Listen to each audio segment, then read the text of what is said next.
Welcome to Bias Bash. I'm Lauren Green. The media has been in a frenzy since Tuesday when real estate mogul and reality star Donald Trump announced he's running for president.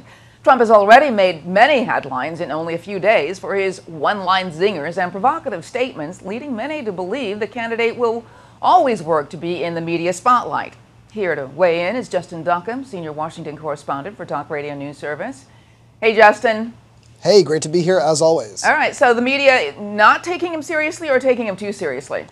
Well, they're not taking him seriously, and they really should be. This is something that ultimately could have some real political implications for the Republican Party at large. Frankly, the Republican Party wants a campaign season that's going to be relatively pain-free. The last thing they want is a bruising primary process, and that is exactly what this means. So far, they have taken steps to try to avoid that. They've been trying to ensure that there are not going to be too many debates. They've moved up the convention schedule, and they've ultimately tried to shorten this. With the entry of Trump into the race, that sort of undoes a lot of this. This is somebody who is more than willing to take punches at other candidates. He's already come out strongly against Jeb Bush, gone out strongly against Scott Walker for the economic policies that he employed in Wisconsin, somebody who's gone after Rubio and called him overrated, and somebody who is more than willing to make this a much more bruising campaign process than a lot of people within the Republican establishment were hoping for. You know, there's a narrative out there about almost every candidate. The narrative, I think, for Trump is that he's not serious.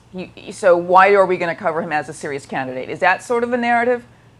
That's sort of a narrative, to be sure, but at the end of the day, he does have a lot of qualities wherein the media is going to be forced to pay attention to him. He has a large mouthpiece. He has a lot of name recognition. For a lot of Americans who don't really follow the news very closely, he is sort of the de facto example for American success, and I can imagine that translating into popularity over time once we get a little bit closer to these actual dates. He's somebody who's going to certainly cause a lot of fireworks on the debate stage, and at the end of the day, this is something that the media is not really going to be able to turn away from, even if they are, snickering the entire time. Yeah, but how much attention should they pay to him? Because in the back of a lot of their minds is, he pulled out the last time he ran, and he's likely going to do this again this time. And there is this thought that, he's just running for the attention that it gets him.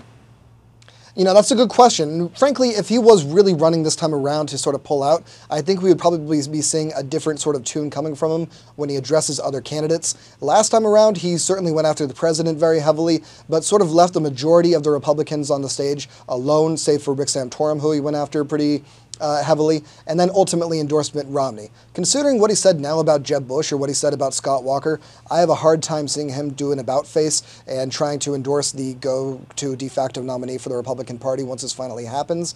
So I think this is somebody who is taking it seriously, somebody who's doing sort of a scorched earth campaign, and if he doesn't win the nomination, he's going to have a pretty troubling future in politics considering all the bridges he's burning right now. All right, thanks so much, Justin. Thank you.